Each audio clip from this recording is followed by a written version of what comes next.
Hello friends, welcome to the political philosopher. Friends, आज हम लोग एम एन रॉय को फिर से कंटिन्यू करेंगे और आज का एम एन रॉय का पार्ट नंबर 3 होने वाला है हमारा। इस पार्ट नंबर 3 में हम देखेंगे कि नव मानववाद क्या है। ठीक है, नियो ह्यूमनिज्म का सिद्धांत क्या है, एम एन रॉय ने इसको कैसे स्वीकार किया, किन किन बातों को शामिल किया नव मानववाद में, और नव मानववाद से कैसे यूजीसी नेट के पेपर में, पीजीटी के पेपर में, एलटी ग्रेड के पेपर में क्वेश्चन आए हुए हैं। उन सारी चीजों के ऊपर हम एक एक चर्चा करेंगे और जो चीजें एग्जाम में पूछी गई हैं उनको मैंने बोल्ड करके रेड कलर में हाईलाइटेड फॉर्म में लिखा हुआ है, तो उनको आप पढ़ते टाइम जरूर अपने नोट्स में ऐड करें। और बात रही पावर पॉइंट की या पीडीएफ की, तो पीडीएफ आपको ग्रुप में टाइम टू टाइम प्रोवाइड किया जाएगा, बट अभी पीडीएफ को समराइज करने में टाइम लग रहा है। ठीक है, समराइज का मतलब है कि जो चैप्टर वाइज हमारे पीडीएफ बने हुए हैं उन चैप्टर वाइज पीडीएफ को कंप्लीटली एक ही बुक में, या फिर कह लें कि एक ही पॉलिटिकल थ्योरी में या थिंकर्स के जो पीडीएफ है सारे चैप्टर वाइज आपको एक ही जगह पर मिल जाएंगे। तो उसके लिए काम मैं कर रहा हूं, बट उसमें थोड़ा सा टाइम लग रहा है। तो जैसे ही वो कंप्लीट हो जाएगा आपको वहां पर शेयर कर दिया जाएगा। ठीक है, चलते हैं अपने पीपीटी की तरफ। और आज का हमारा जो टॉपिक है नव मानववाद, नियो ह्यूमनिज्म क्या है। ठीक है, अब मैं आपको यहां से क्वेश्चन भी बनाकर दिखाऊंगा कि एग्जाम में कैसे क्वेश्चन पूछे जाते हैं और आप लोग कहां पर गलतियां करते हैं जिनको आप ध्यान नहीं देते। ठीक है, चलिए, एम एन रॉय जीवन के अंतिम वर्षों यानी 1947 से लेकर 1954 में इन्होंने नवीन मानवतावाद या कह लें नव मानववाद, इसकी व्याख्या की, इसकी प्रचार प्रसार किया इन्होंने। ठीक है, तो इन सारी चीजों के ऊपर इनका फोकस ज्यादा गया। ठीक है, अब देखिए, जीवन के अंतिम वर्षों में या कह लें कि जीवन के तीसरे चरण में, यानी कि हम इनके जीवन को चरणों में बांटकर पढ़ते हैं। जीवन का पहला चरण क्रांतिकारी राष्ट्रवादी, जीवन के दूसरे चरण मार्क्सवादी, जीवन के तीसरे चरण में ये मानवतावादी बन के निकलते हैं। ठीक है, तो अब देखिए क्वेश्चन कैसे बनता है एग्जाम में, मैं आपको सिखाता हूं। यहाँ पे एक बार जब इसको पढ़ना आप सही तरीके से सीख जाएंगे कि क्वेश्चन एग्जाम में कैसे बनता है, कहां से क्वेश्चन आता है। चलिए देखिए, अब क्वेश्चन बनेगा कि एम एन रॉय जीवन के दूसरे चरण में, ठीक है, दूसरे चरण में नव मानववाद को स्वीकार करते हैं। तो क्या बात सही है? तो बात ये बिल्कुल गलत है, क्योंकि एम एन रॉय ने जो नव मानववाद का सिद्धांत दिया वो जीवन के थर्ड स्टेज में दिया, यानी जीवन के अंतिम वर्षों में, जीवन के तीसरे चरण में इन्होंने नव मानववाद की व्याख्या की। ठीक है, चलिए आगे देखते हैं। नव मानवतावाद या मौलिक मानववाद राय के संपूर्ण चिंतन का सर्वाधिक महत्वपूर्ण तत्व है, जिसके माध्यम से एम एन रॉय ने व्यक्ति की स्वतंत्रता की रक्षा की और नैतिक उत्थान पर इन्होंने बल दिया।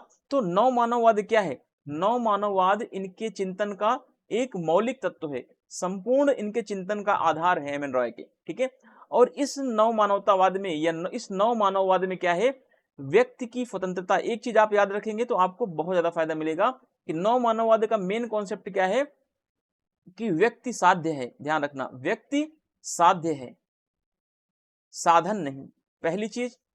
दूसरी चीज, नव मानववाद में व्यक्ति की स्वतंत्रता पर सर्वाधिक बल दिया गया है। ठीक है, व्यक्ति की स्वतंत्रता पर क्या किया गया है? सर्वाधिक बल दिया गया है। व्यक्ति के नैतिक उत्थान पर सर्वाधिक बल दिया गया है। यही एम एन रॉय का नव मानववाद का कॉन्सेप्ट है। अब आप कहेंगे सर एक ही लाइन में हमने पढ़ लिया, अब हमें आगे पढ़ने की जरूरत नहीं है, अब हमें दूसरा चैप्टर पढ़ा दो। ठीक है, लेकिन उसका कोई फायदा, कोई रिजल्ट नहीं आएगा जब तक आप डिटेल में सारी चीजों को नहीं सीखेंगे।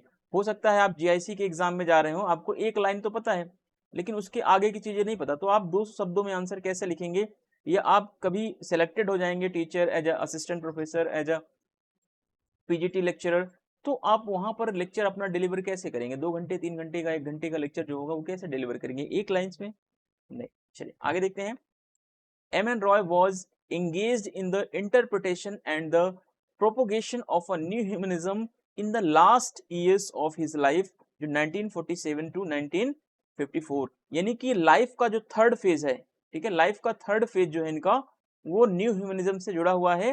लाइफ के थर्ड फेज में इन्होंने न्यू ह्यूमनिज्म को इन्होंने अडॉप्ट किया। ये चीज आप अपने नोट्स में जरूर ऐड करेंगे। नियो ह्यूमनिज्म और fundamental humanism is the most important elements of the Roy's entire thinking, through which Roy has stressed on the protection of an individual's freedom and a moral upliftment। आगे देखते हैं। अब question उठता है कि राय दूसरे चरण में जब मार्क्सवादी थे भाई, है ना। सेकंड फेज में इन्होंने मार्क्सिज्म को अडॉप्ट किया हुआ था। तो तीसरे चरण में इनको ऐसी कौन सी आफत आ चुकी थी भाई कि जो तीसरे चरण में ये मानवतावादी बन गए। हालांकि सारे चरणों में, पहले चरण में भी इन्होंने स्वतंत्रता पर बल दिया, जीवन के दूसरे चरण में भी स्वतंत्रता पर बल दिया, जीवन के तीसरे चरण पर भी स्वतंत्रता पर बल देंगे। तो ऐसी कौन सी स्थिति थी, कौन सी परिस्थितियां थी जिससे तीसरे चरण में इन्होंने नव मानववाद को अडॉप्ट कर लिया, है ना। ये भी क्वेश्चन बन सकता है एग्जाम में। हालांकि ऐसे क्वेश्चन जो है वो डिस्क्रिप्टिव वाले बनते हैं, ऑब्जेक्टिव क्वेश्चन बहुत कम बनने के चांसेस होते हैं। बट आप पढ़ते हैं, पढ़ाते हैं, कहीं पर टीचर हैं, तो आपको वो सारी चीजें जानना जरूरी है। ठीक है, चलिए आगे देखते हैं। साम्यवादी अंतरराष्ट्रीय यानी कि कॉमन टर्म, कॉमन टर्म से जब इनको बाहर निकाल दिया गया, यानी कि जब इनकी विचारधारा स्टालिन से नहीं मिली, ठीक है, स्टालिन की विचारधारा कहीं ना कहीं सर्वाधिकारवाद पर आधारित थी, और वहीं पर एम रॉय की विचारधारा जो थी वो स्वतंत्रता को बढ़ाने वाली विचारधारा थी। तो दोनों विचारधाराएं क्या है, अपोजिट हैं। तो दो अपोजिट चीजें एक साथ नहीं रह सकती, तो इसीलिए स्टालिन ने क्या किया, इनको कॉमन टर्म से बाहर निकाल दिया, भाई तुम निकलो, तुम लिबर्टी को यहां पर प्रमोट मत करो। ठीक है, चलिए आगे देखते हैं। साम्यवादी अंतरराष्ट्रीय यानी कॉमन टर्म से निष्कासित होने के बाद रॉय मार्क्सवाद से क्या करने लगे, हटने लगी, क्योंकि इनको पता चल गया जहां जहां पे साम्यवाद और मार्क्सवादी विचारधारा है वहां पे हिंसात्मक गतिविधियां, कट्टरता का समर्थन किया जा रहा है।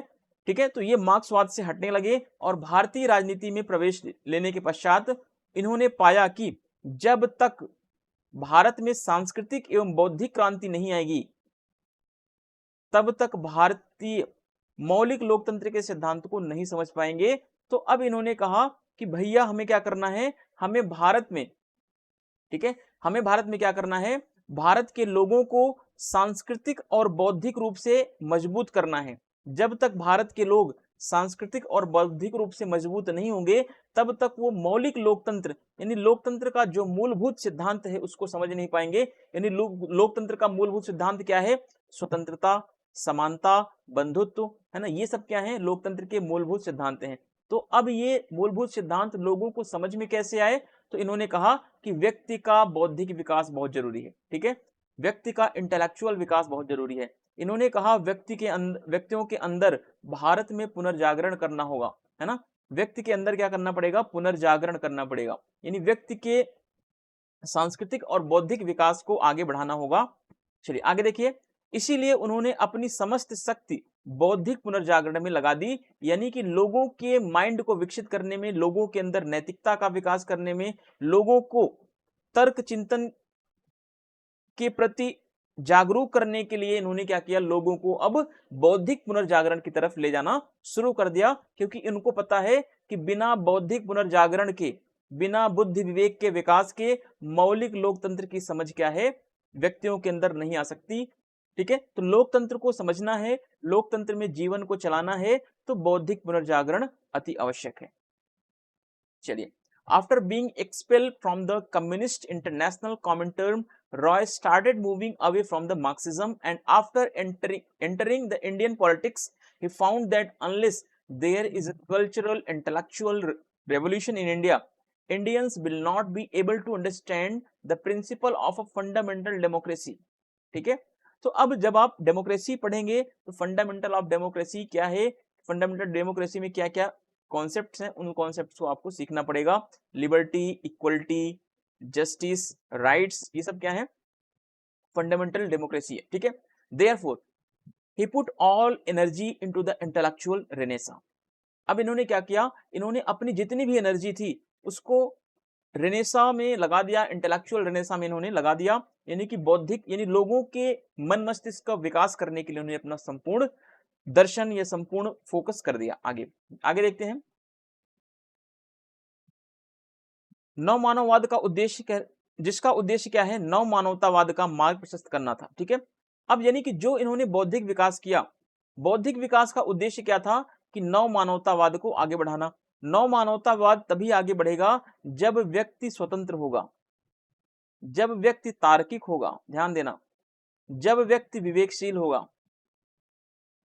ठीक है, आपको कहीं कहीं पर ऐसी चीजें मिलेगी कि नव मानववाद के 3 प्रमुख उद्देश्य क्या क्या हैं, तार्किकता, विवेकशीलता, स्वतंत्रता, ये क्या है। तो ऐसा नहीं है, नव मानववाद में बहुत सारी चीजें हैं जो नव मानववाद को आगे बढ़ाने में मदद करती हैं। ठीक है, जिसमें स्वतंत्रता है, मनुष्य की विवेकशीलता है, तार्किकता है, नैतिकता है ना, विश्व बंधुत्व की भावनाएं हैं।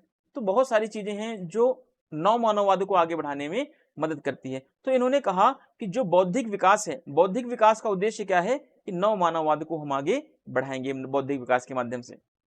आगे देखिए, नव मानववाद का मूल स्वर, इसका नारा क्या है? मनुष्य की स्वतंत्रता।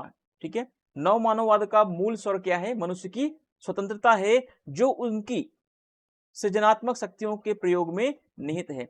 आप देखिए, अगर व्यक्ति स्वतंत्र होगा तो तरह तरह के क्या करेगा? रिसर्च करेगा, तरह तरह के अलग अलग तरीके के स्थानों पर जा सकता है, अलग अलग तरीके की स्पीच दे सकता है। लेकिन जब व्यक्ति गुलाम होगा, अगर व्यक्ति को एक जगह पर बंद कर दिया जाए, कैदी बना दिया जाए, तो वो क्या करेगा? उसका एक तो बौद्धिक विकास रुक जाएगा, दूसरा उसकी स्वतंत्रता बाधित होगी, तीसरा उसके जो मौलिक चिंतन है वो भी क्या होंगे? कहीं ना कहीं दुष्प्रभावित होंगे। तो इन्होंने कहा कि नव मानवतावाद का आधार क्या है? नव मानवता का आधार क्या है? स्वतंत्रता है। तो स्वतंत्रता मनुष्य का क्या है?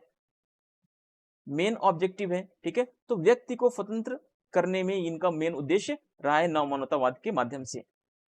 नव मानवतावाद का प्रतिपादन एम एन रॉय ने अपने ग्रंथ लिखा एक, इन्होंने न्यू ह्यूमनिज्म। ठीक है, न्यू ह्यूमनिज्म में एक पुस्तक लिखी इन्होंने, इस ग्रंथ ठीक है, इस ग्रंथ में इन्होंने क्या किया कि नव मानवतावाद का विचार प्रतिपादित किया। यानी नव मानवतावाद का सीधा सा मतलब है कि व्यक्ति की स्वतंत्रता, व्यक्ति का विवेक, व्यक्ति की तार्किकता में विश्वास करना, या इन सारी चीजों को आगे बढ़ाना, अपलिफ्टमेंट करना इनका। ठीक है, यही क्या है? नव मानवतावाद है।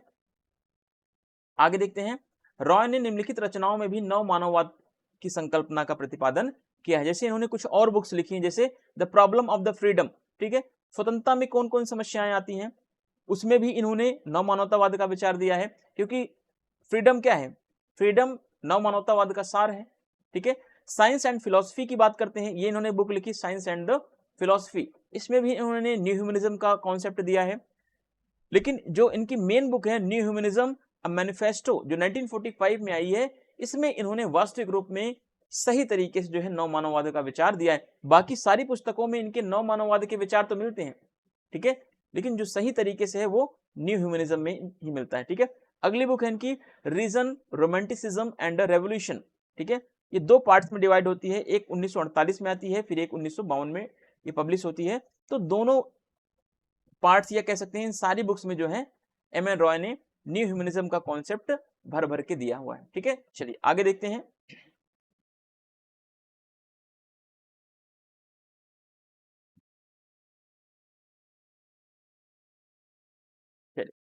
नव मानववाद के अनिवार्य तत्व क्या क्या हैं, कितने पार्ट्स हैं नव मानववाद के, नव मानववाद के कौन कौन से इसेंशियल एलिमेंट्स हैं, इन एलिमेंट्स को एक एक करके यहाँ पर हम सीखने का प्रयास करते हैं, या यूं कहें जानने का प्रयास करते हैं। चलिए अब नव मानववाद का पहला काम क्या है कि व्यक्ति की स्वतंत्रता प्राप्ति में आंदोलन में योगदान देना, यानी व्यक्ति को स्वतंत्र करने के लिए आंदोलन करना, सबसे पहला काम इसका नव मानववाद का। दूसरा, नव मानववाद जो है विश्व बंधुत्व की भावना में विश्वास करता है, यानी पूरी दुनिया में वसुधैव कुटुंबकम के कॉन्सेप्ट में इसका बिलीव है। ठीक है, वसुधैव कुटुंबकम। अगला, ये कहता है कि समग्र आर्थिक विकास पर जोर दिया जाना चाहिए। ठीक है, नव मानववाद क्या कहता है कि समग्र आर्थिक विकास पर जोर दिया जाना चाहिए। जैसा कि मार्क्सवाद ने केवल एक ही आर्थिक पक्ष का उल्लेख किया कि अर्थव्यवस्था के द्वारा ही संपूर्ण सृष्टि का निर्धारण होता है, संपूर्ण समाज का निर्धारण होता है, या समाज के स्वरूप का निर्धारण केवल अर्थव्यवस्था करती है। इन्होंने कहा नहीं, इन्होंने कहा कि समग्र आर्थिक विकास पर जोर दिया जाना चाहिए, हमें नहीं कि अर्थव्यवस्था के एक पक्ष को ध्यान में दिया जाना चाहिए। ठीक है, फिर नव मानववाद का अगला तत्व क्या है कि मानवीय विवेक और मानव के तर्क में यह विश्वास करता है। अगला तत्व है इसका नैतिक व्यक्तित्व की स्थापना करता है, मानव स्वभाव की व्याख्या करता है नव मानववाद। ठीक है, व्यक्ति की सत्ता का महत्व बताता है, जीवन दर्शन क्या है इसके बारे में नव मानववाद बताता है। यानी कि कह सकते हैं ये सारे क्या है, नव मानववाद के तत्व हैं। ठीक है, इन्हीं सारी चीजों से मिलकर नव मानववाद बनता है। लेकिन नव मानववाद में मूल उद्देश्य क्या है?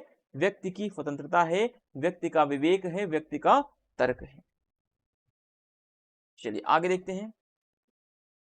अब जब ये नव मानववाद के अनिवार्य तत्व आ गए तो इससे क्या क्या फायदे मिलते हैं? एक तो इसका फायदा है स्वतंत्रता एवं नैतिकता का उचित समन्वय होगा नव मानववाद के माध्यम से। बौद्धिक पुनर्जागरण में नव मानववाद क्या होगा? सहायक होगा। विश्व बंधुत्व से ही समानता का उद्धार होगा, ऐसा नव मानववाद कहता है। मानव गरिमा को बढ़ाने में सहायक है नव मानववाद। ठीक है, ये मैंने यहाँ पर छोटा सा एक बॉक्स बना दिया है, इसको आप यहाँ पर ऐड कर सकते हैं, अपनी चीजों को यहाँ पर ध्यान दे सकते हैं। ठीक है, चलिए आगे देखते हैं। Essential elements of a new humanism. तो न्यू ह्यूमनिज्म का इसेंशियल एलिमेंट्स क्या है?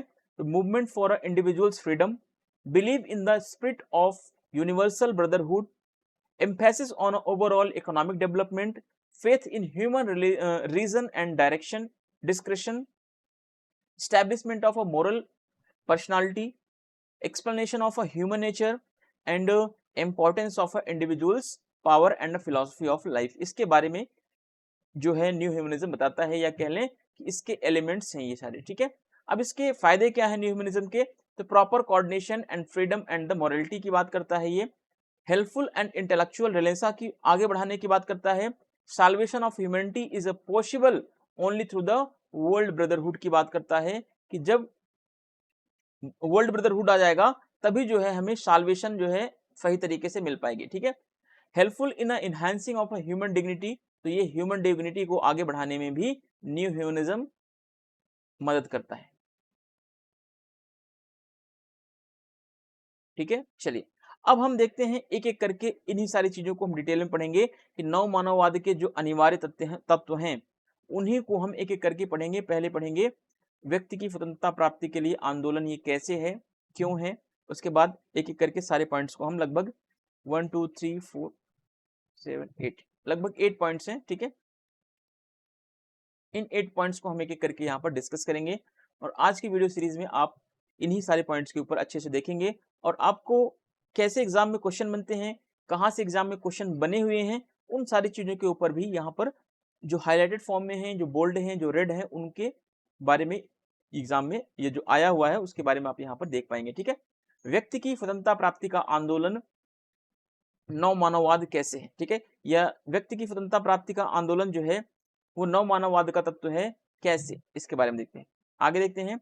रॉय के अनुसार स्वतंत्रता मनुष्य का क्या है? मुख्य गुण है। ठीक है, स्वतंत्रता मनुष्य स्वभाव का मुख्य गुण है, यानी व्यक्ति हमेशा स्वतंत्र रहना चाहता है। क्या आप चाहते हैं कि आप गुलाम हो? क्या आप चाहते हैं किसी के दबाव में रहें? नहीं। तो व्यक्ति का स्वभाव ही क्या है कि स्वतंत्र रहना। ठीक है, नव मानवतावाद व्यक्ति की स्वतंत्रता प्राप्ति का आंदोलन है, यानी नव मानवतावाद क्या कहता है? हमेशा व्यक्ति को स्वतंत्र करने के लिए, आंदोलन करने के लिए हमेशा तैयार रहता है, यानी व्यक्ति को कहीं पर भी ये गुलाम की स्थिति में नहीं देख सकता। व्यक्तियों की आजादी के लिए हमेशा ये लड़ाई लड़ता रहता है। स्वतंत्रता ही व्यक्ति के अस्तित्व का सार है ना। अगर व्यक्ति स्वतंत्र है तभी वह व्यक्ति है, अन्यथा वह क्या है? जानवर है एक तरीके से।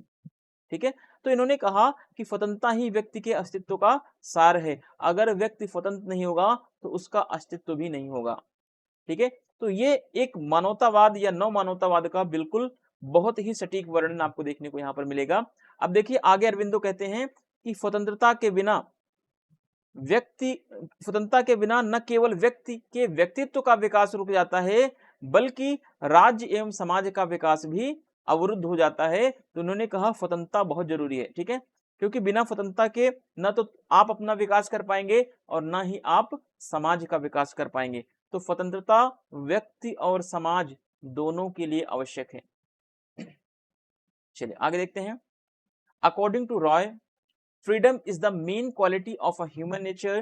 Neo-humanism is the movement for achieving freedom of the individual. Freedom is the essence of existence of an individual. Without freedom, not only the development of a personality of an individual is obstructed, but the development of the state and the society is the obstructed. ठीक है, तो बिना without freedom ना तो आप अपना development कर पाएंगे, ना तो अपनी पर्सनालिटी का डेवलपमेंट कर पाएंगे, और ना ही आप सोसाइटी और स्टेट का डेवलपमेंट कर पाएंगे। तो इसीलिए फ्रीडम बहुत ज्यादा नेसेसरी है डेवलपमेंट के लिए, चाहे वो आपकी पर्सनालिटी का डेवलपमेंट हो, चाहे वो आपके नेशन स्टेट का डेवलपमेंट हो, चाहे वो आपकी सोसाइटी का डेवलपमेंट हो। ठीक है, तो लिबर्टी क्या है, फ्रीडम क्या है, बहुत ही ज्यादा नेसेसरी पार्ट है हमारे न्यू ह्यूमनिज्म का।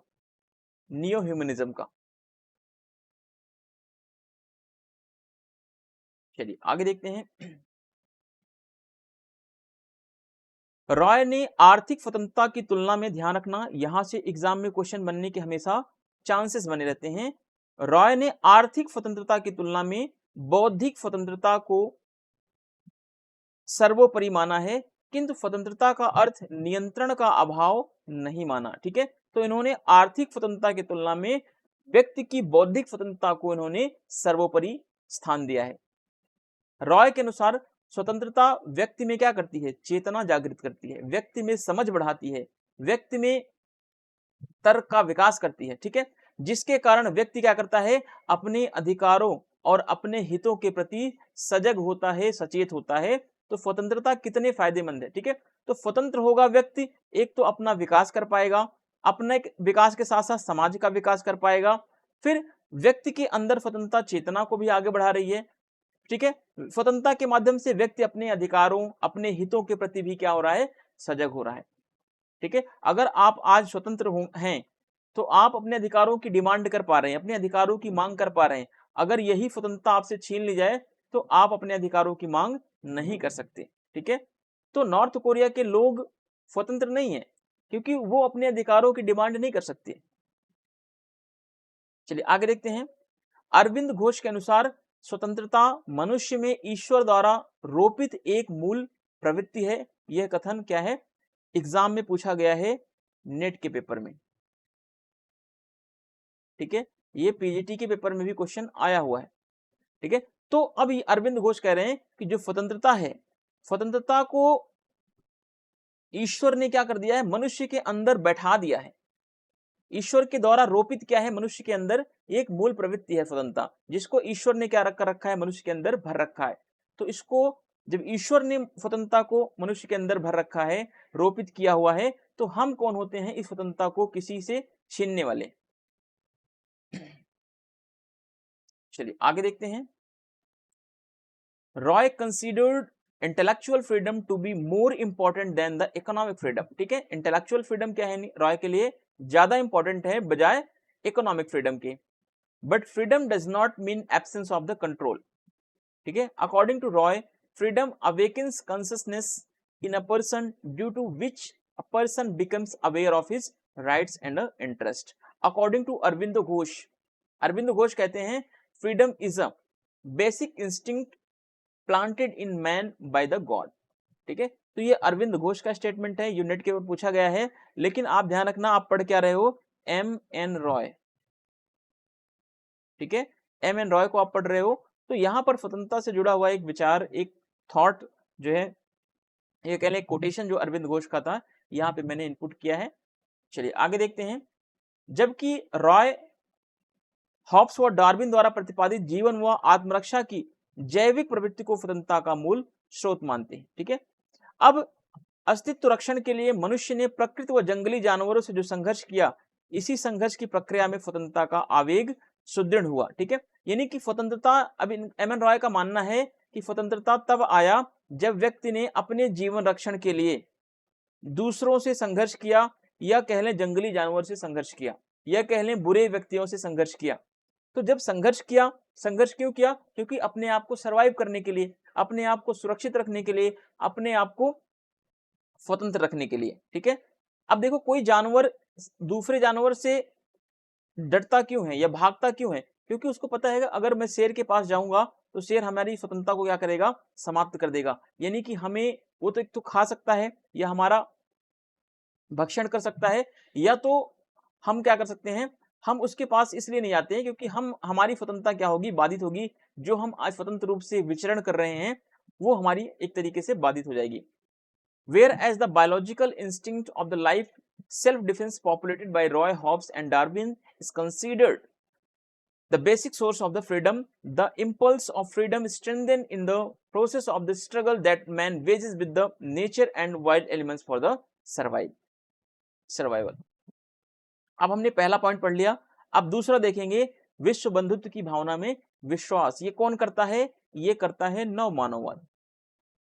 एक तो नव मानववाद व्यक्ति की स्वतंत्रता में विश्वास करता है, कहता है कि व्यक्ति की स्वतंत्रता के लिए आंदोलन हो जाना चाहिए, है ना। अगर व्यक्ति स्वतंत्र नहीं है तो व्यक्ति क्या है, एक तो मानसिक गुलाम होगा, दूसरा व्यक्ति की तार्किक क्षमता कम हो जाएगी, तीसरा व्यक्ति अपना विकास और राज्य और समाज इसका भी विकास नहीं कर पाएगा।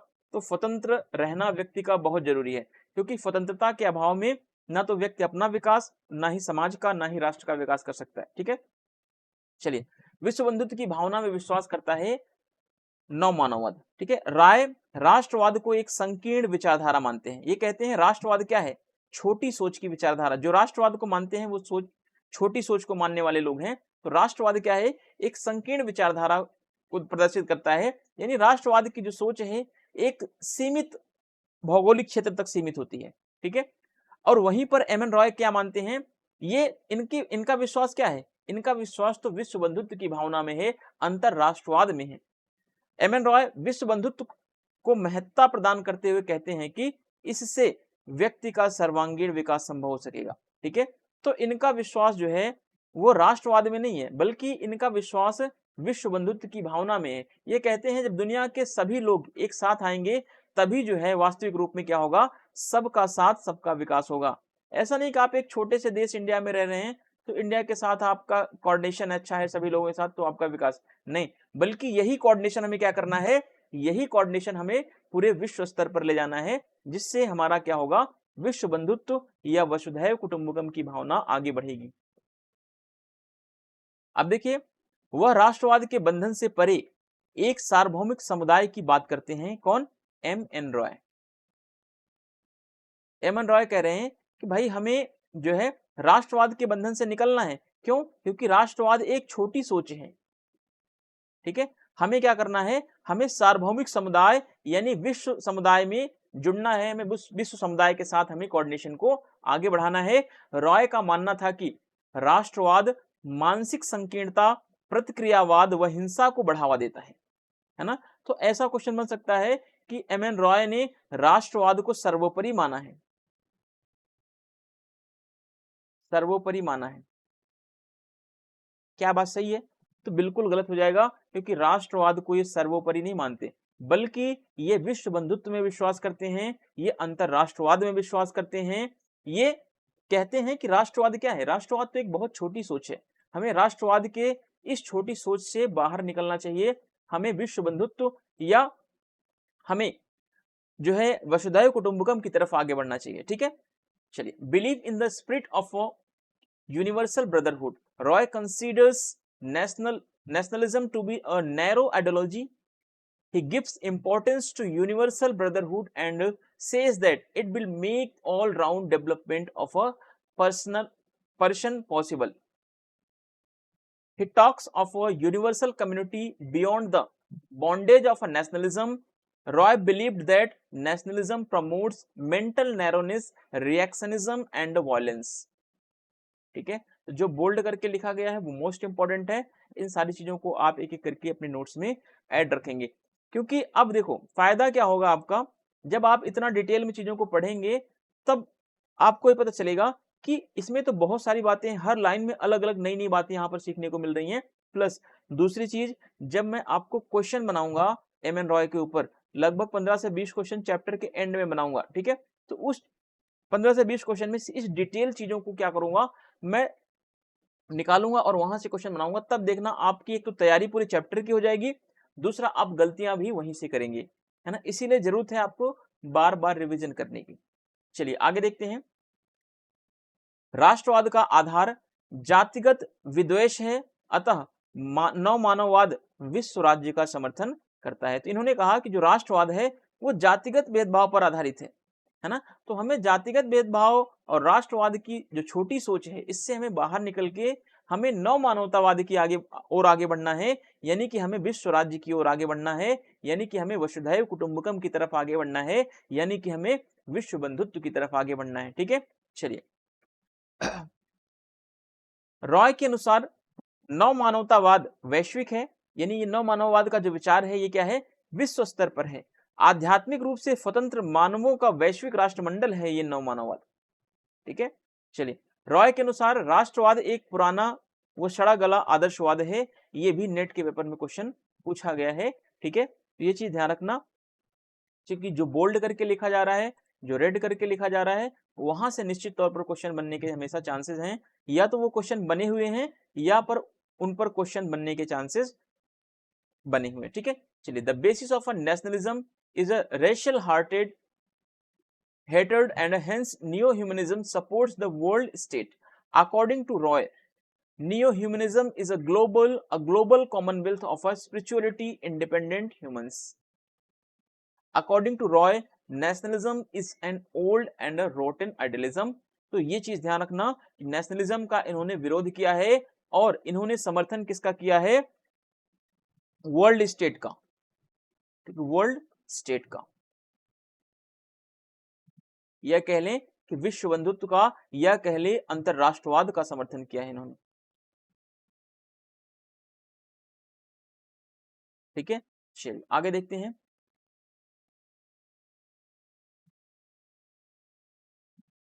यह स्वतंत्र व्यक्ति का समुदाय है जो समस्त विश्व के व्यक्तियों के साथ जुड़ा हुआ है। किसकी बात कर रहे हैं ये? तो ये कह रहे हैं कि जो नव मानववाद है, ठीक है, नव मानववाद क्या है? स्वतंत्र व्यक्तियों का समुदाय है एक, जो किससे जुड़ा हुआ है? पूरी दुनिया के व्यक्तियों के साथ नव मानवतावाद का विचार जुड़ा हुआ होता है। ठीक है, चलिए आगे देखते हैं। आज वास्तव में राष्ट्रवाद की अपेक्षा हमें विश्व बंधुत्व की आवश्यकता है। क्यों? क्योंकि आज आप देखोगे जो आपका ग्लोबल वार्मिंग है, जो आपका एनवायरमेंट का इश्यूज है, जो आपका टेररिज्म का इश्यूज है, ये नेशनलिज्म से समाप्त नहीं हो सकता। इसको आप राष्ट्रवाद से खत्म नहीं कर सकते। इसके लिए हमें वैश्विक समर्थन की जरूरत है। इसके लिए हमें विश्व बंधुत्व का कॉन्सेप्ट अपनाना पड़ेगा, तभी हम आतंकवाद, पर्यावरणवाद या जो जैव विविधता की समस्याएं हैं उससे हम तभी निपट सकते हैं जब हम अंतरराष्ट्रवाद या विश्व बंधुत्व की भावना के साथ एक दूसरे से जुड़ेंगे। ठीक है, तो आज का जो इनका एम एन रॉय का जो टॉपिक है वो रेलेवेंट आज के टाइम पे भी है, और जब इन्होंने ये थॉट दिया था तब भी ये रेलेवेंट था, और ये हमेशा रेलेवेंट रहेगा। क्योंकि बिना आप विश्व बंधुत्व के कॉन्सेप्ट के आप इस संसार में या इस राष्ट्रवाद की भावना के साथ जो जी रहे हैं वो उसमें आप नैरो सोच के साथ जी रहे हैं। ठीक है, चलिए, it is a community of independent individuals who are connected with the people from all over world today. There is a need for a world brotherhood rather than the nationalism. ठीक है, तो इन्होंने कहा कि रैशनलिज्म की बजाय हमें क्या करना है कि वर्ल्ड ब्रदरहुड के कॉन्सेप्ट से हमें जुड़ जाना है, क्योंकि दुनिया की जो आज अधिकतर समस्याएं हैं वो विश्व बंधुत्व के साथ ही समाप्त हो सकती है, नेशनलिज्म के लेवल पर वो समाप्त नहीं हो सकती। अब देखो, जो कोरोना की बीमारी थी, ठीक है, कोरोना कैसे खत्म हुई? कोरोना खत्म होने में क्या एक देश ने आगे, या क्या एक देश की सहायता से, या केवल एक देश ने खत्म किया? नहीं। अगर एक देश खत्म करता, दूसरा देश बढ़ाता, तो क्या ये कोरोना चल पाता? नहीं। सभी देश क्या हुए? एक साथ आए और सबने क्या किया? एक मुहिम, एक अभियान, एक मिशन छेड़ा जिसके माध्यम से कोरोना का एंड हुआ। ठीक है, तो ये क्या था? सभी देश एक साथ जब आते हैं तो यही तो विश्व बंधुत्व है ना? तो ऐसे ही हमें पर्यावरण की समस्या को समाधान करना है, ऐसे हमें आतंकवाद की समस्या को, ऐसे हमें जलवायु प्रदूषण, जितनी भी समस्याएं हैं उन सारी समस्याओं का समाधान हमें विश्व बंधुत्व के साथ करना होगा। और यही क्या है? यही नव मानववाद का सार तत्व है। आगे देखिए, नव मानववाद क्या करता है? समग्र आर्थिक विकास पर जोर देता है। Emphasis on overall economic development पर नव मानववाद जोर देता है। रॉय का नव मानवतावाद व्यक्ति के आर्थिक पक्ष को भी महत्वपूर्ण मानता है। ऐसा नहीं कि केवल राजनीतिक पक्ष या स्वतंत्रता के पक्ष ही महत्वपूर्ण है नव मानववाद में, नहीं, नव मानववाद में भाई आर्थिक पक्ष भी महत्वपूर्ण है। ठीक है, वह एक ऐसे समाज की रचना करना चाहते हैं एम एन रॉय जिसमें किसी व्यक्ति का शोषण न हो और संपूर्ण समाज का आर्थिक विकास भी हो। यानी इन्होंने एक ऐसे साम्यवादी समाज की कल्पना की जिसमें इन्होंने कहा कि किसी प्रकार का कोई शोषण किसी व्यक्ति का नहीं होगा। ठीक है, आगे देखते हैं। सभी व्यक्ति एक दूसरे का सहयोग करें, न कि एक दूसरे से प्रतिस्पर्धा। राय व्यक्ति को एक आर्थिक इकाई नहीं मानते। ये नहीं कहते कि अर्थव्यवस्था का संचालन केवल व्यक्ति से होता है या व्यक्ति ही अर्थव्यवस्था की एक कड़ी है। नहीं, इन्होंने कहा कि व्यक्ति क्या है? व्यक्ति भी उतना ही महत्वपूर्ण है जितना कि आर्थिक पक्ष महत्वपूर्ण है। ठीक है, तो इन्होंने कहा कि अर्थव्यवस्था भी उतनी ही महत्वपूर्ण है जितना कि व्यक्ति महत्वपूर्ण है। तो अब केवल आर्थिक पक्ष पर ना बल देकर के केवल स्वतंत्रता पर बल नहीं दे रहे हैं, बल्कि इनके मानवतावाद में आर्थिक पक्ष भी है, स्वतंत्रता भी है, मानववाद है, विश्व बंधुत्व भी है, ठीक है, और अर्थव्यवस्था भी है। तो ये व्यक्ति को केवल आर्थिक इकाई नहीं मानते, बल्कि व्यक्ति क्या है, व्यक्ति एक सामाजिक इकाई है और व्यक्तियों से समाज का निर्माण होता है। Roy's humanism also considered the economic aspects of a person to be important. He wants to create a society in which no person is exploited and the entire society develops economically. All people should cooperate with each other and not compete. Roy does not consider a person to be an economic unit. आगे देखिए, रॉय का मानना था कि प्रत्येक व्यक्ति को अपनी क्षमताओं के विकास के लिए समान अवसर प्राप्त हो, यानी कि हर व्यक्ति की क्षमताओं का विकास तभी होगा जब सभी व्यक्तियों को अवसर मिलेगा। यानी कि हर व्यक्ति, जो पिछड़ा वर्ग का लोग है, उसको क्या होना चाहिए, उसको आरक्षण मिलना चाहिए, है ना। जब आरक्षण मिलेगा, जब रिजर्वेशन मिलेगा, तभी तो वो अपना विकास कर पाएगा, तभी तो वो अपनी क्षमताओं का विकास कर पाएगा। तो इन्होंने कहा कि हर व्यक्ति की क्षमताओं का विकास बहुत जरूरी है। एक तो क्षमताओं के विकास, अमर्त्य सेन बात कर रहे हैं, दूसरी यहाँ पर इन्होंने आरक्षण को क्षमताओं के साथ जोड़ दिया, ठीक है। तो ये चीज ध्यान रखना। अब इनडायरेक्टली यहाँ पर इन्होंने आरक्षण की बात कहीं पर नहीं की कि इनके लोगों को आरक्षण मिलना चाहिए, बल्कि इन्होंने कहा कि समाज में हर व्यक्ति को क्या मिलना चाहिए, समान अवसर मिलना चाहिए, जिससे कि हर व्यक्ति अपनी क्षमताओं का विकास कर सके, ताकि समाज में जो बढ़ती हुई असमानता है, इस असमानता को समाप्त किया जा सके। जो अमीर है, जो गरीब है ना। अमीर और गरीब में ज्यादा अंतर क्यों होता है, क्योंकि अमीर की क्षमताएं अधिक होती है और गरीब की क्षमताएं कम होती हैं। तो एम एन रॉय कह रहे हैं कि इसी क्षमता को क्या करना है, हमें गरीबों की भी क्षमताओं को बढ़ाना है अमीरों जितना, जिससे क्या होगा, जिससे कि समाज में समानता की स्थापना हो जाएगी। संभवतः राय में यह विचार मार्क्सवाद की प्रतिक्रिया के स्वरूप में आया, क्योंकि समानता का जो ये विचार है, ठीक है, जो आर्थिक असमानता को समाप्त करने का विचार है, यह मार्क्सवाद से प्रेरित है इनका विचार। परंतु मानववाद मार्क्सवाद से जुड़े आर्थिक नियतिवाद का क्या करता है, आर्थिक निर्धारणवाद का खंडन करता है, तथा आर्थिक तत्व की बजाय मानव की इच्छा को ही सामाजिक विकास का प्रेरक तत्व या प्रेरक शक्ति मानता है, ठीक है। तो अब जहां पर ध्यान रखना कि जहां पे समाज के विकास के लिए केवल और केवल आर्थिक तत्व को मार्क्स ने महत्वपूर्ण माना, वहीं पर समाज के विकास के लिए मानव की इच्छा को महत्वपूर्ण मानते हैं एम एन रॉय, ठीक है। और समाज के विकास के लिए समाज में जो द्वंद्व की प्रक्रिया होती है, उसका रीजन क्या है, आर्थिक नियतिवाद है। ऐसा किसने बोला, ऐसा बोला था मार्क्स ने, ठीक है। तो मार्क्स के इस थॉट को किसने नकार दिया, मार्क्स के इस थॉट को एम एन रॉय ने नकार दिया, और एम एन रॉय ने कहा कि समाज की जो सामाजिक जो विकास होता है, वो सामाजिक विकास मानव की इच्छा के परिणाम स्वरूप होता है, ठीक है। ऐसा नहीं कि अर्थव्यवस्था ही संपूर्ण समाज का विकास करती है, नहीं, इस चीज का इन्होंने खंडन किया और इन्होंने कहा कि मानव की इच्छा जो होती है, ह्यूमन विल जो होती है, वो क्या करती है, वो समाज को आगे ले जाने में मदद करती है। He said that every person should get equal opportunity to develop his abilities so that the growing economic inequality in the society can be eliminated. Perhaps this idea came to rise as a reaction against the Marxism, but neo-humanism refutes the economic determination associated with the Marxism and considered human will as the driving force of the social development instead of the economic factors. अब अगला point है मानवीय विवेक में विश्वास करना, यह भी नव मानववाद का मूल तत्व है, ठीक है।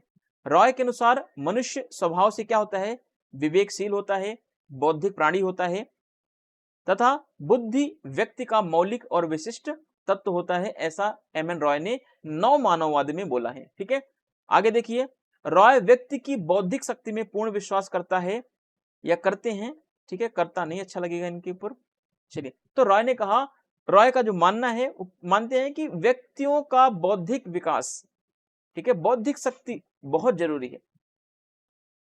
ब्राइस थीसिस में रॉय ने कहा कि व्यक्ति की विवेकशीलता क्या है, एक सहज गुण है, अंधविश्वास, प्राकृतिक धर्म के प्रति झुकाव, प्राकृत धर्म के प्रति सुझाव विवेकहीनता का द्योतक है। इन्होंने कहा कि अंधविश्वास को दूर किया जाना चाहिए, प्राकृत धर्म या के प्रति जो सुझाव है वो विवेकहीनता को आगे बढ़ाने में मदद करता है। इन्होंने कहा कि हमें अंधविश्वास से तभी मुक्ति मिल सकती है जब हम क्या बनेंगे, जब हम विवेकशील प्राणी बनेंगे, ठीक है, जब हम तार्किक प्राणी बनेंगे, जब हमारे अंदर तर्क होगा। तो ये तर्क विवेकशीलता आएगी कैसे? इन्होंने कहा तर्क विवेकशीलता स्वतंत्रता से आएगी, ठीक है, स्वतंत्रता ही व्यक्ति को नैतिक बनाती है, स्वतंत्रता ही व्यक्ति को तार्किक बनाती है, स्वतंत्रता ही व्यक्ति को बौद्धिक बनाती है, ठीक है। तो ये सारी चीजें क्या है, स्वतंत्रता से जुड़ी हुई हैं।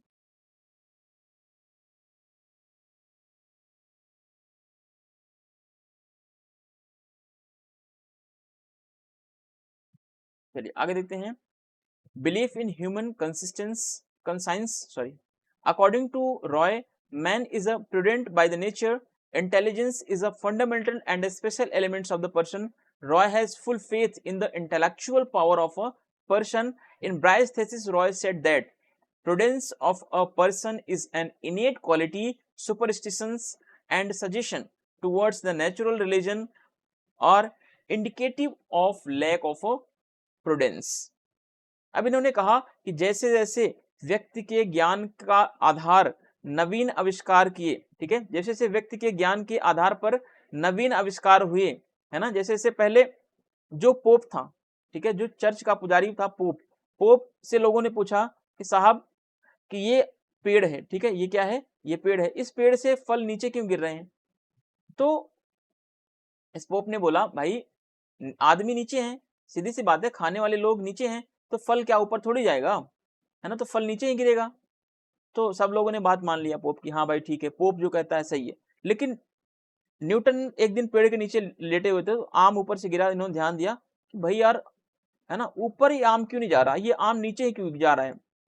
तो इन्होंने कहा कि भाई चलो, किसी ने इनको बताया था कि चलो भाई कि खाने वाले लोग नीचे रहते हैं इसलिए आम नीचे गिरता है। तो इन्होंने कहा कि चलो आम की बात तो समझ में आ गई, लेकिन मैं पत्थर फेंक रहा हूं, तो क्या पत्थर आदमी खाते हैं? इंसान पत्थर को भी खाते हैं जो ये नीचे आ रहा है।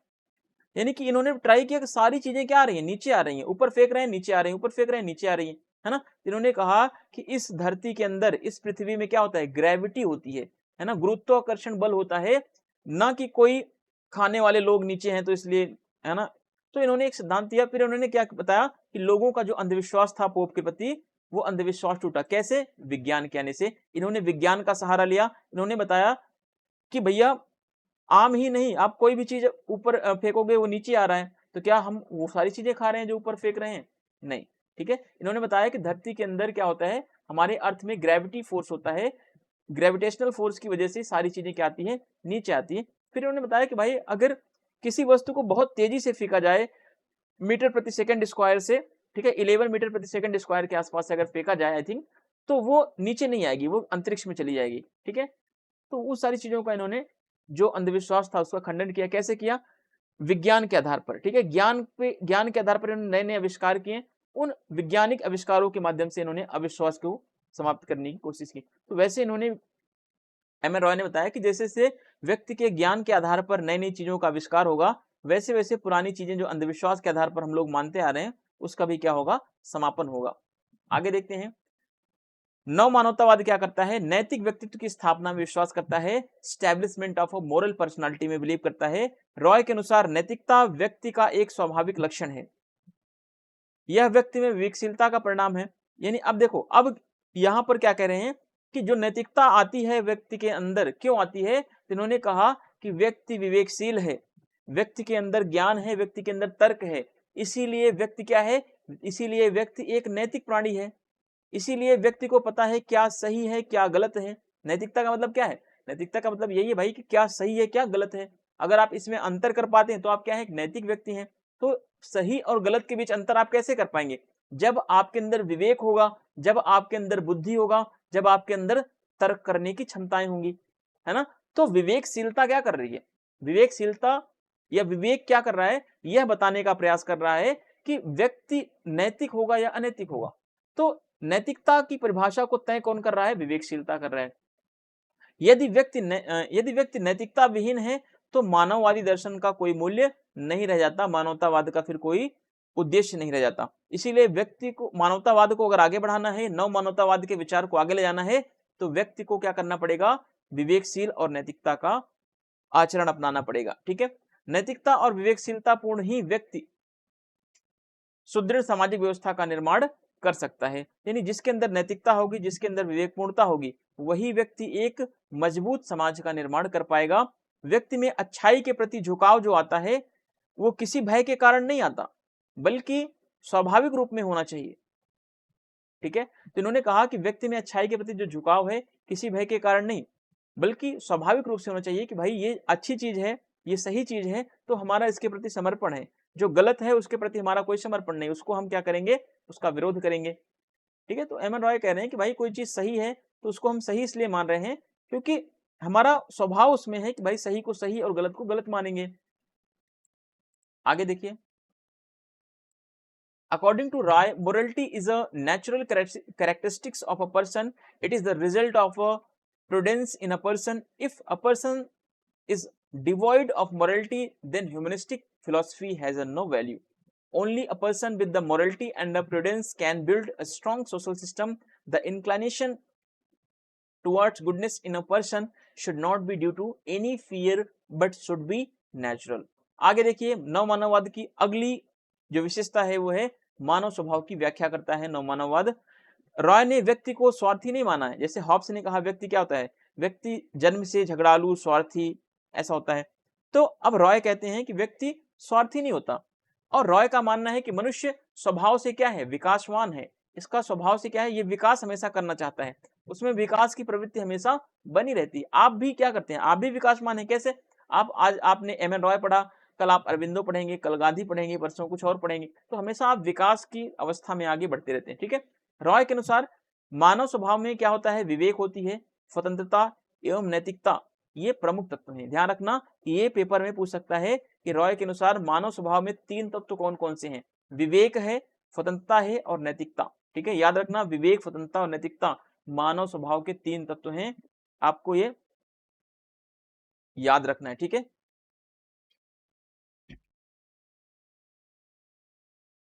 चलिए आगे देखते हैं। जैसे व्यक्ति होंगे वस्तुतः वैसा ही समाज होगा। अगर व्यक्ति सद्गुणी होंगे, व्यक्ति के अंदर विवेक, नैतिकता, स्वतंत्रता होगी, तो वैसा ही समाज विश्व बंधुत्व के आधार पर बनेगा। अगर व्यक्ति के अंदर विवेक नहीं होगा, व्यक्ति को स्वतंत्र नहीं छोड़ा जाएगा, व्यक्ति के अंदर नैतिकता का अभाव होगा, तो वो समाज कैसा होगा, संकीर्ण समाज होगा, छोटा समाज होगा, या छोटी सोच वाले लोग वहां पर होंगे।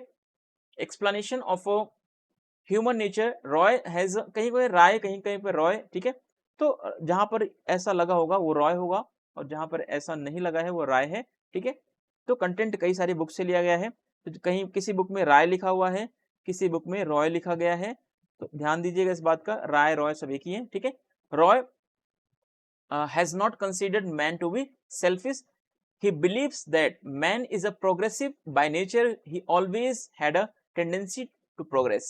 According to Roy, discretion, freedom and morality are the main elements in a human nature. Society will be as the people are. ठीक है, तो सोसाइटी वैसी होगी जैसे वहां के लोग होंगे, सीधी सी बात है। अब ये कहते हैं, अब अगला तत्व क्या है नव मानवतावाद का, व्यक्ति की सत्ता का महत्व, यानी व्यक्ति के महत्व पर बल देता है नव मानववाद। रॉय के अनुसार व्यक्ति अपने भाग्य का निर्माता स्वयं है, व्यक्ति स्वयं साध्य है, व्यक्ति किसी का साधन नहीं, जैसा उदारवादी कहते हैं। ठीक है, अगला पॉइंट है, मानव जीवन अपने आप में पूर्ण है तथा व्यक्ति ही प्रत्येक वस्तु का क्या है, मानदंड है या मापदंड है। ठीक है, तो व्यक्ति ही हर चीज का निर्धारण कर रहा है, क्योंकि मानव जीवन क्या है, अपने आप में जब संपूर्ण चीज यही है, तो इसके माध्यम से व्यक्ति क्या कर रहा है, हर चीजों का मापदंड वही बन रहा है। रॉय के अनुसार व्यक्ति समस्त राजनीतिक और सामाजिक संस्थाओं का क्या है, मूल आधार है, यानी जितनी भी राजनीतिक और सामाजिक संस्थाएं बनाई जाती हैं उसके पीछे मूल आधार कौन बनता है, व्यक्ति बनता है। अगर व्यक्ति नहीं होगा तो ये राजनीतिक संस्थाएं और ये सामाजिक संस्थाएं भी नहीं होंगी। ठीक है, तो व्यक्ति के महत्व पर भी बल दिया जा रहा है नव मानववाद के द्वारा। अब जो ये राजनीतिक और सामाजिक संस्थाएं हैं, व्यक्ति को स्वतंत्र बनाए रखने में क्या करती हैं, सहयोग भी करती हैं। ठीक है, according to Roy, a person is a creator of his own destiny, human life is a complete itself and the person is a standard of everything. According to Roy, the person is a basic foundation of all political and social institutions. These institutions help to keeping the person independent. अब यही रॉय के नव मानवतावाद के दर्शन का आधार बनता है क्या? मानववाद। मानववाद या मानव अस्तित्व। मानव अस्तित्व क्या है? हर चीज का निर्धारण मानव अस्तित्व के द्वारा ही किया जा रहा है और यही मानव अस्तित्व नव मानवतावाद का आधार भी बनता है। ठीक है, तो मानव का महत्व क्या है? नव मानवतावाद में है और मानव का महत्व स्वतंत्रता में है। ठीक है, अब मानव आप हो, अगर आप स्वतंत्र नहीं हो तो आप मानव की कैटेगरी में नहीं हो। ठीक है, आपके पास स्वतंत्रता नहीं है तो आप मानव की कैटेगरी में नहीं है। स्वतंत्रता ही आपको मानव बनाती है, क्योंकि स्वतंत्रता से ही बौद्धिक विकास का निर्माण होगा। ठीक है, चलिए आगे देखते हैं। आर्थिक, सामाजिक एवं नैतिक संबंध इस तरह से निर्धारित किए जाएं कि व्यक्ति की स्वतंत्रता को महत्व मिले। देखो लास्ट में इन्होंने स्वतंत्रता पर ही बल दे दिया, क्योंकि इनको पता है कि स्वतंत्रता से ही वास्तविक मानव या वास्तविक व्यक्तित्व का निर्माण होता है। ठीक है, अगर आपके पास स्वतंत्रता नहीं है तो न तो आप किसी भी चीज का आविष्कार पर कर पाएंगे, न तो किसी चीज का अध्ययन कर पाएंगे और न ही आपका बौद्धिक विकास होगा। ठीक है, आप एक जानवर की तरह रह जाएंगे अगर आप स्वतंत्र नहीं है। This is the basis of M. N. Roy's philosophy of a neo-humanism. Economic, social and moral relations should be determined in a such way that the freedom of a person is a given importance. चलिए आगे देखते हैं। अब last वाला point I think हमारा है कि नव मानवतावाद एक जीवन दर्शन के रूप में है। ये भी क्या है? नव मानवतावाद का एक महत्वपूर्ण एलिमेंट्स है।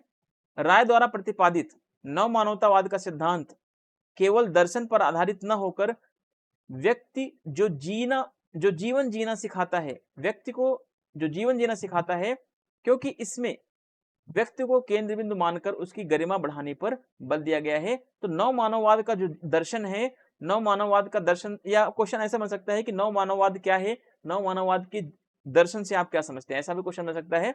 तो नव मानववाद का जो दर्शन है क्या है?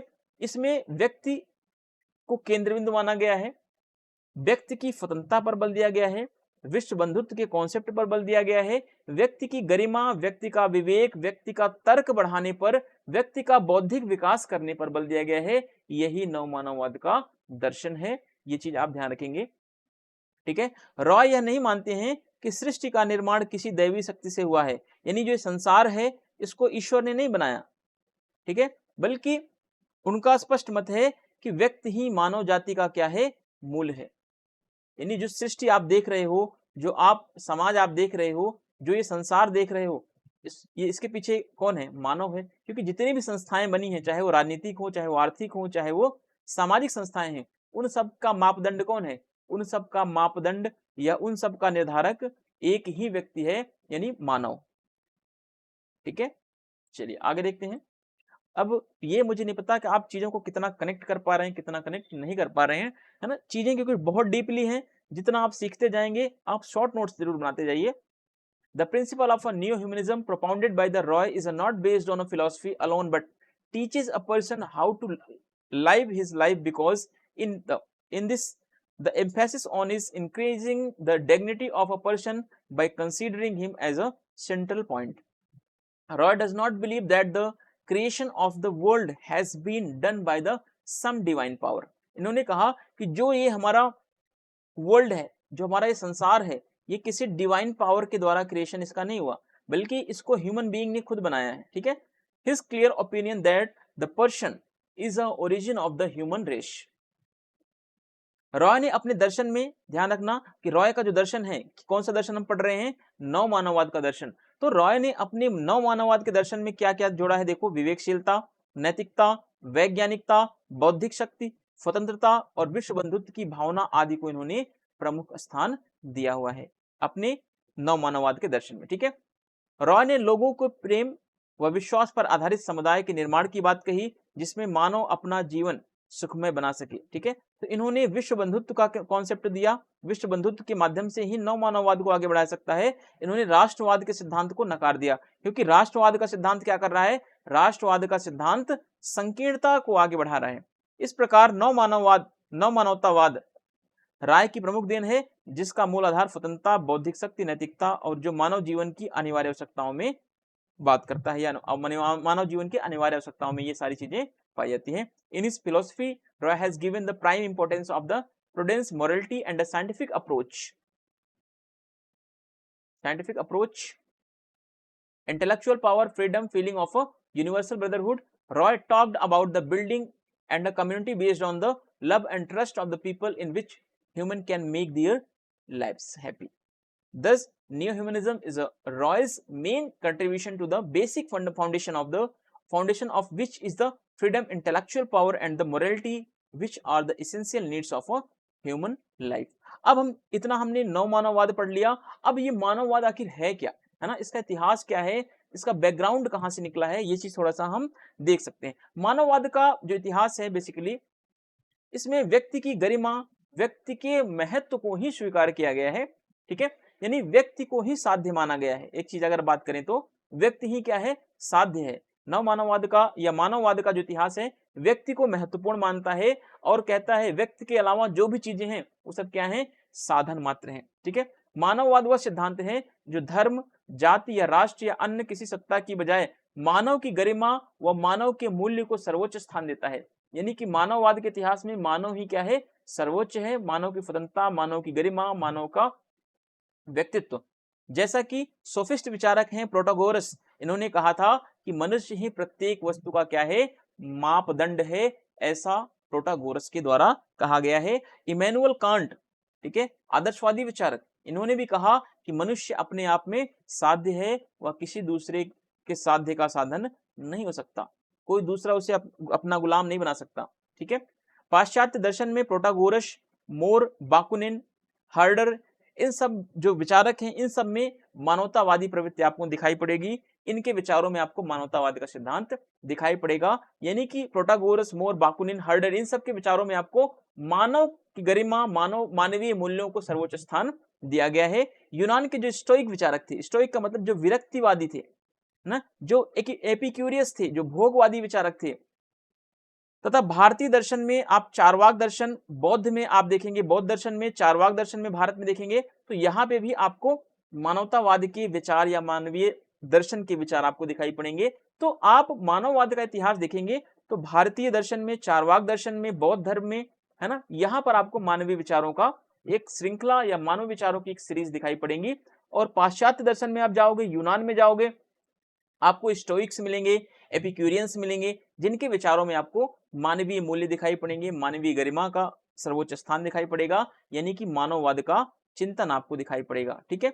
चलिए आगे देखते हैं। यूरोप में पुनर्जागरण आया। पुनर्जागरण का मतलब विज्ञानवाद का विकास हुआ, तर्क का विकास हुआ। यानी यूरोप में पुनर्जागरणवाद के बाद मानववादी चिंतन के वैज्ञानिक स्वरूप ग्रहण किया गया, जिसमें ईश्वर की सत्ता के स्थान पर अब क्या होने लगा, जैसे जैसे विज्ञान का विकास हुआ तो ईश्वर की सत्ता के स्थान पर मानवीय सत्ता को केंद्रीय महत्व दिया जाने लगा, ठीक है। आधुनिक युग में मानववाद, उदारवाद, अस्तित्ववाद और मार्क्सवाद में क्या है, अलग अलग रूपों में मानववाद का विचार दिखाई पड़ेगा आपको आज के टाइम पे। जैसे उदारवाद में मानवतावाद का विचार अलग है, अस्तित्ववाद में, मार्क्सवाद में, इन सारे विचारधाराओं में आपको अलग अलग तरीके से मानववाद का विचार दिखाई पड़ेगा। इन सब से संशयवाद, अनुभववाद, शून्यवाद पनपा, जिसका कारण क्या है, आधुनिक सभ्यता के समक्ष सहज बुद्धि आधारित नैतिकता व संस्कृति का द्वंद्व खड़ा हो गया। अतः राय को क्या है, पाश्चात्य मानववाद कभी भी पसंद नहीं था, ठीक है। इन्होंने पाश्चात्य मानववाद का सिद्धांत स्वीकार नहीं किया। इन्होंने जो चारवाक दर्शन में, जो भारतीय दर्शन में, जो बौद्ध धर्म में मानववाद का सिद्धांत दिया गया है उसको इन्होंने स्वीकार किया। जो इन्होंने एपिक्यूरियस और प्रोटागोरस के जो यूनानी सिद्धांतों में जो मानववाद का सिद्धांत है उस पाश्चात्य सिद्धांत को एम.एन. रॉय ने नेग्लेक्ट कर दिया, नकार दिया, ठीक है। हालांकि भारतीय मानववादियों में जिसमें टैगोर आते हैं, अरविंदो आते हैं, विवेकानंद, इन्होंने आध्यात्मिक स्वतंत्रता और नैतिकता को सर्वोच्च स्थान दिया, पर रॉय की भौतिकवाद में पूर्ण आस्था थी। ये भौतिकवादी विचारक हैं एम.एन. रॉय, ठीक है, ध्यान रखना, एम.एन. रॉय क्या है, भौतिकवादी विचारक हैं। पर वहीं पे जो भारतीय विचारकों, जो टैगोर हैं, अरविंदो हैं, विवेकानंद है, ये सब आध्यात्मिक स्वतंत्रता, नैतिकता को ज्यादा महत्व देते हैं। पर वहीं पर रॉय की भौतिकवाद में क्या थी, पूर्ण आस्था थी, तथा उन्हें अधिदैविक, अधिभौतिक व धर्म प्रधानता भी स्वीकार नहीं थी, ठीक है। तो भौतिकवादी विचारक हैं, तो भौतिकवादी होने के कारण इन्होंने दैवीय शक्ति या जो दैवीय कल्पना का सिद्धांत है उसमें इनका विश्वास नहीं था, क्योंकि ये इनका ज्यादा विश्वास किसमें है, भौतिकतावाद में है, मानव की गरिमा में है, व्यक्ति की स्वतंत्रता में है, ठीक है। इन्होंने ये सब नहीं माना कि जो मानव को ईश्वर ने बनाया है या मानव जो समाज है या जो राज्य है इसका निर्माण जो है ईश्वर ने किया है। इन्होंने कहा जो भी चीजें संसार में आपको दिखाई पड़ रही है उसका मापदंड कौन है, उसका केवल और केवल एक ही मापदंड है, वह है व्यक्ति। ठीक है, चलिए। अतः पाश्चात्य व भारतीय मानववादी संकल्पना से अलग हटकर रॉय ने एक नवीन संकल्पना दी जिसका नाम क्या है, नवमानववाद। ठीक है, रॉय का नवमानववाद मनुष्य को संपूर्ण सृष्टि का क्या मानता है, मापदंड मानता है कि मनुष्य ही क्या है, जो संसार आप देख रहे हो इसका आधार कौन है, मनुष्य है। सेम वही चीजें आपको इंग्लिश में भी दिखाई पड़ेंगी, हिस्ट्री ऑफ ह्यूमनिज्म। ठीक है, वही जो आप अभी हिंदी में पढ़े हैं जस्ट आप इसको इंग्लिश में भी देख सकते हैं। आप इसका स्क्रीनशॉट ले लीजिएगा। और इस तरीके से आज का हमारा ये टॉपिक यहीं पर एंड होगा। और अगली क्लास में हम मानववाद के अलावा एम एन रॉय के लोकतंत्र संबंधी विचारों को देखेंगे कि लोकतंत्र को इन्होंने स्वीकार किया या नहीं स्वीकार किया। ठीक है, अब देखिए हिंदी और इंग्लिश दोनों मीडियम में कंटेंट बनाने में एक तो डबल टाइम लगता है, 2x का टाइम लगता है, प्लस पढ़ाने में भी उतना ही टाइम लगता है। एक बार हिंदी पढ़ो फिर इंग्लिश में बताओ, है ना। फिर वो सारी चीजें क्या होती हैं, अगर वीडियो हम जैसे कि हम एक चैप्टर को 4 पार्ट में कवर कर सकते हैं, तो हिंदी और इंग्लिश को मिलाकर वही क्या होता है 8 पार्ट, यानी वीडियो का ड्यूरेशन क्या होता है, अवधि बढ़ जाती है ना। तो इसलिए मैं दोनों में बना रहा हूँ क्योंकि बहुत सारे बच्चे हिंदी मीडियम के हैं, बहुत सारे बच्चे इंग्लिश मीडियम के हैं। चलो जो बच्चे, क्योंकि मैं प्रॉपर इंग्लिश मीडियम में नहीं पढ़ा रहा हूँ, तो बहुत सारे बच्चे हैं जिनको कंटेंट मिल जाएगा इंग्लिश मीडियम में, वो अपना यहाँ से पीपीटी को देख करके चीजों को समझ करके अपना काम चला सकते हैं और उनका प्रॉपर काम हो जाएगा, इससे कोई दिक्कत उनको नहीं आएगी एग्जाम में। अगले पार्ट में हम फिर मिलेंगे, अरविंद घोष का पार्ट एम एन रॉय का पार्ट नंबर 4 डिस्कस करेंगे और उसमें देखेंगे लोकतंत्र संबंधी विचार। ठीक है, और उसी में हम और देखेंगे कि जैसे एम एन रॉय ने मार्क्सवाद में क्या क्या विश्वास किया, मार्क्सवाद की किन किन चीजों को स्वीकार किया, किन चीजों को अस्वीकार किया, उसको भी हम डिटेल में पढ़ेंगे जैसा अभी हमने यहाँ पर पढ़ा है। ठीक है, मिलते हैं नेक्स्ट वीडियो में। Thank you, thanks for watching. Video पसंद आए तो लाइक सब्सक्राइब और शेयर जरूर कीजिए। Thank you, thanks for watching.